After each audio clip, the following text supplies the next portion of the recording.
what's going on. It's raining down.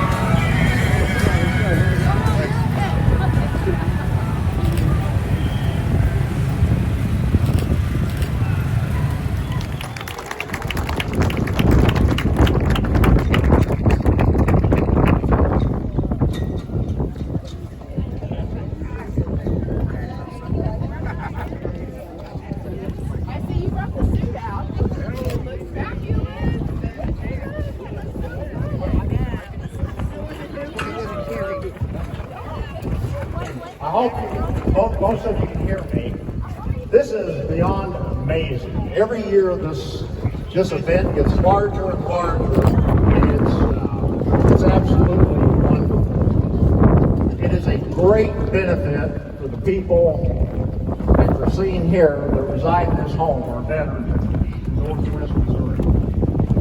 I represent Hammer Veterans Home Assistance Committee. Our purpose, our only purpose, is to enhance the quality of life for the residents of this home. And we do it in many, many ways, and it can only be done through events like this. For example, we buy all the wheelchair accessible transportation. A lot of people don't know that, but the assistance committee purchase all that. Inside, we do everything. Large screen TVs, outside furniture. We sponsor every holiday for not only the veterans, families. We just bought a bunch of oil tickets, and they've got COVID so now we can start taking the veterans to ball games and different kind of rallies. But without the support of something like this, we couldn't do it.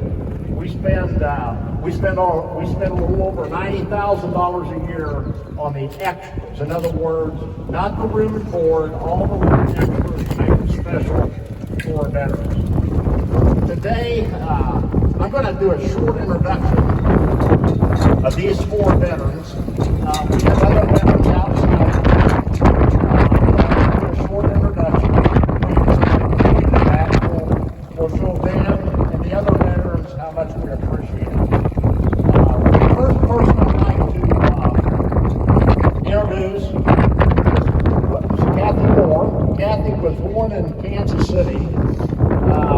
She joined the Air Force, the Air Corps, Women's Air Corps, and did something that I could possibly not do, radio teletype Morse code operator. And she did that in the military. She eventually moved into the 3rd Armored Cavalry Regiment, and when she retired from the Army, left the Army, she raised a family, she started her own business, and she became a licensed practical nurse. So we certainly appreciate everything she did in her service for our country. The next gentleman is from St. Joseph, Missouri. His name is John Wood. John served in the Marine Corps. He was in Vietnam. He was in recon. And for those of you that don't know what that is, that's a very dangerous job. That would be 6 to 8 people in a group going out trying to find the enemy is what it amounts to, and calling it back into the main support teams. Anyway, John did get a Purple Heart. When he came home, he went to work for the News Press Gazette in St. Joseph as a sports editor. I asked him today what his favorite sport was. He said baseball. So anyway, we're glad to have John here. The next gentleman is a colonel. He reached a level of colonel. Bruce Evelyn. Bruce was born and raised in New Jersey. He joined the Army in 1952. He served in Korea, and he served in Vietnam. He also was in the infantry and earned a Bronze Star during his service. After his military career, he retired and went back to New Jersey. He actually was a post commander for the state of New Jersey for the VFW.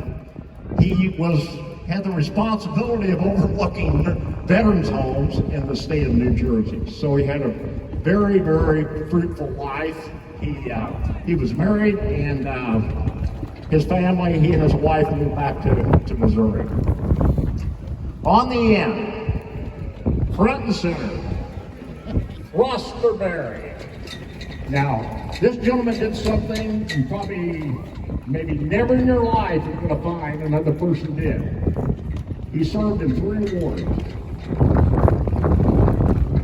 He served in World War II, he served in Korea, and he served in Vietnam. Now, I've got to know Foster. He come out to my place fishing, and one thing he confided in me was, I said, well, Foster, how old are you?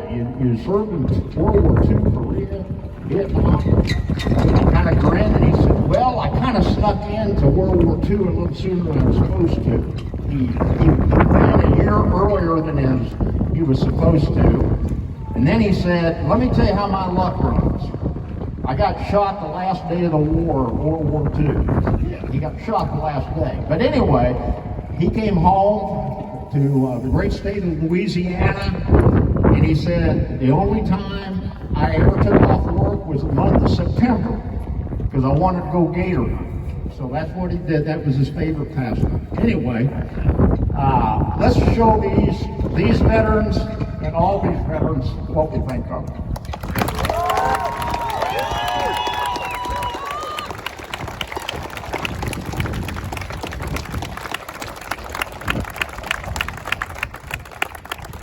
This gentleman, Doug, represents, in the home itself, we have a council, a veterans council.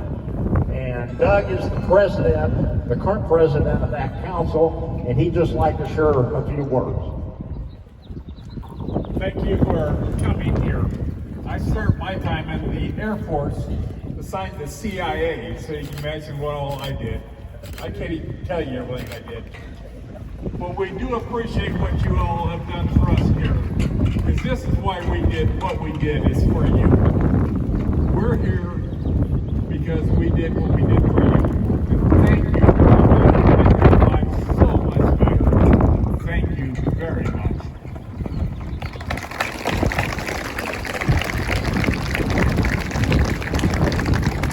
With that, I don't know what to say. Okay, line them up. So we need to be very quick. Well, first of all, I believe more than 500 participants here today. This is quite a feat. So many, you couldn't even get them all in. I mean, tell me about the day. So the day is, we've got people from all over Missouri, Nebraska, Kansas, Iowa, and they've come here to ride for the folks at the Veterans Home. We think that we've got over 300 buggies. We haven't got a good count yet, so I think we've got about 300 buggies, and we're hoping to hand these guys $20-some thousand today from this event. Goodness So gracious. we'll have a better count later on today. And every year it seems to grow and grow and grow. I mean, It's doubling, and this year it's more than double. So it's just absolutely crazy. And we have so many sponsors. There's 80-some people that either sponsored or donated their services to us to make it possible. wow. And I mean, what's this like? This is your baby. I mean, you saw it grow from a seedling to this. I mean, what's this like for you? There's a whole group of us that make this possible. All these riders are who are making this possible. And these veterans, that's the only ones that matter, the veterans that we're riding for. So Absolutely. And I know you got to go.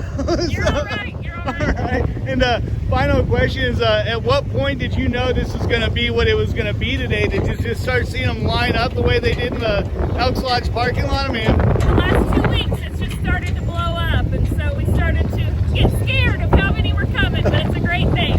absolutely. All these folks are eating here, staying here, so it's not just a great thing for the Assistance League, it's also awesome for the community. Well, no, that's all I got. And wow, quite an event today. I mean, I've never seen anything like this. This is nowhere near this size. I mean, tell me about what's going on. Well, I'm telling you, I've never seen an event like this myself. I mean, this is just absolutely unbelievable that you have this many people that did participate in a benefit for veterans like this. It's absolutely wonderful. And when I was talking to Amy Ford, she said, you know, we could have up to $20,000 today to give to the Veterans Alliance.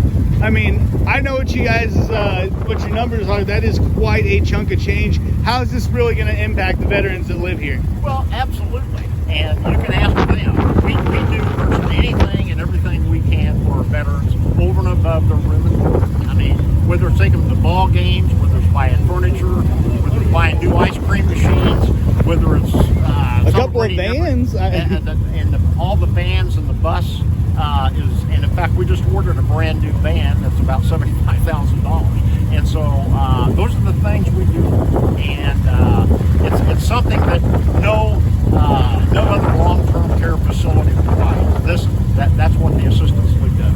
And seeing all these people turn out for this event, I mean, this is, like I said, neither of us have seen anything like this. I mean, what's that like for you to... Well, I'll tell you what it's like. When I saw it, I got a tear in my eye.